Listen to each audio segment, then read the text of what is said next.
So they had a very real logistic problem. But they knew bears love sweetened fruit. So they went to the nearby Brooks Army Air Force Base commissary, bought several quarts of maraschino cherries, put them in the bear, and put them in front of the bear, so when the bear leaned forward, they made their measurement. Well, under much less hazardous circumstances, we measured rectal temperature in meditators, and there was no description. There was no change whatsoever. So the point then became, what is going on here? It hadn't been described before. Stress was important. What possible mechanism could be, and what were the steps of transcendental meditation that could explain this? At first we felt there were 4, ultimately deciding there were 2. And these 2 are, 1, a repetition. That repetition can be a word, a sound, a prayer, a phrase, a repetitive movement.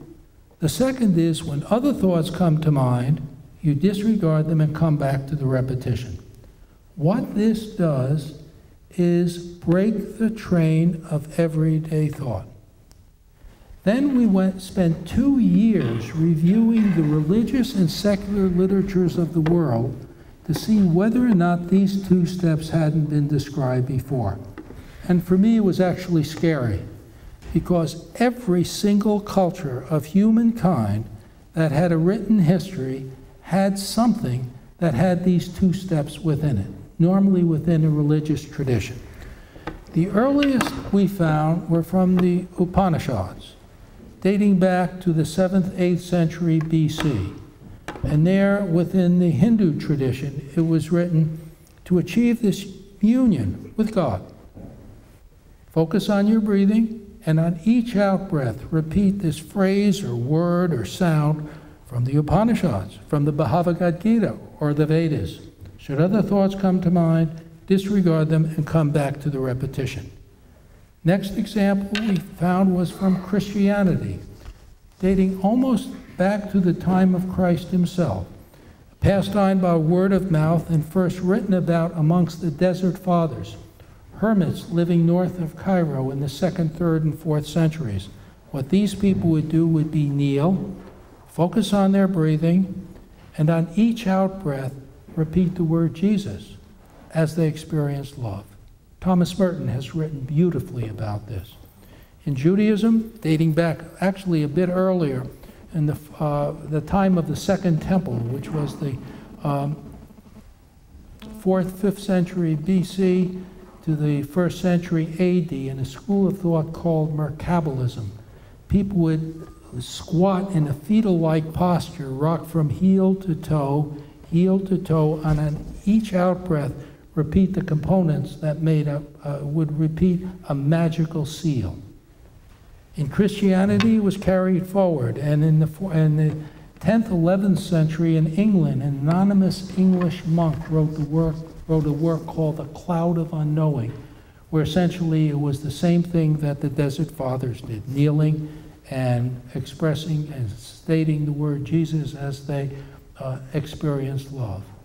This was ultimately codified in Christianity on Mount Athos in Greece, where to this day there are hallowed Greek Orthodox monasteries. There they would kneel, focus on their breathing, and at each out-breath repeat, Christe eleison, Lord Jesus Christ, have mercy on me. 14th century Judaism, Rabbi Abulafia wrote, focus on your breathing, and on each out-breath, repeat the components that make up God's name, Adonai, disregarding other thoughts when they come to mind. Exactly the same in Islam, where the process is called dhikr, D-H-I-K-R. Repeated word could be Inshallah Allah, so be it in his name, or a phrase from the Quran.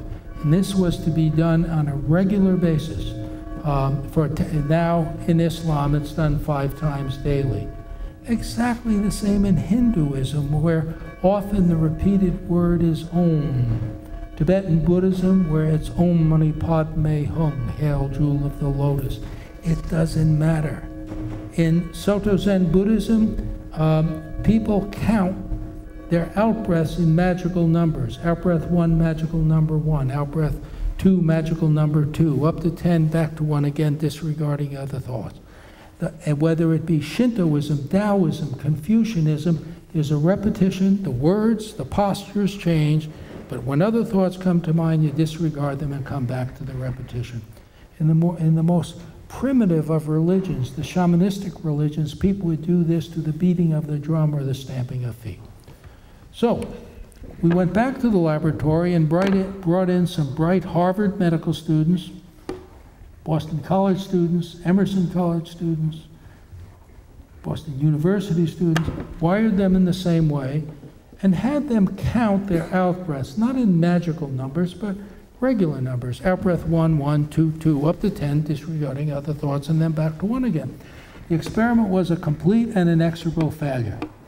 The bright students lost count, panicked, and that was the end of the experiment.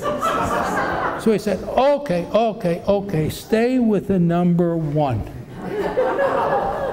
And when we did that, we found changes indistinguishable from those of transcendental meditation. And then people have often said to me, isn't it wonderful you chose the number 1, the oneness of God, the oneness of the universe? I'll say, in truth, it's because Harvard medical students couldn't count to 10. Then we found other techniques that would bring forth the same changes. For example, yoga, Tai Chi, other forms of meditation. It could be simple breathing exercises, knitting, crocheting. In other words, playing a musical instrument. If you break the train of everyday thought, these physiologic changes will occur that are exactly opposite to stress. This was now science.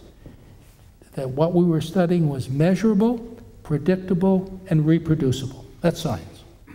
And with that basis, we've introduced it to all of the conditions that are caused and made worse by stress. And can now say confidently, to the extent that any disorder is related to stress, by doing the relaxation response, by eliciting the relaxation response regularly, you can counteract it, because not only do the changes occur when you do it, but when you bring it forth regularly, there are long-term changes occur in your body, which counteract the adrenaline, the noradrenaline. There's actually a blocking effect which occurs.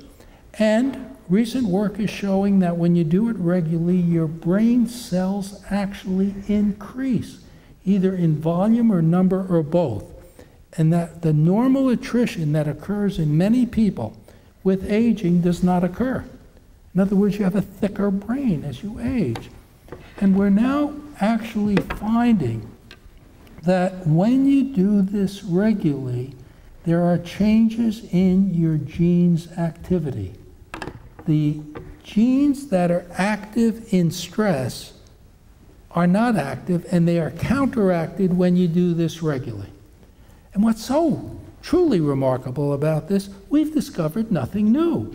People have been carrying these practices for millennia by either praying or carrying out yoga or doing other things. So what we are currently doing, we're doing further research on all aspects of this, looking at other diseases that could well be related by stress and integrating them with proper medications and proper surgeries. So it's a whole package that we offer at the Institute.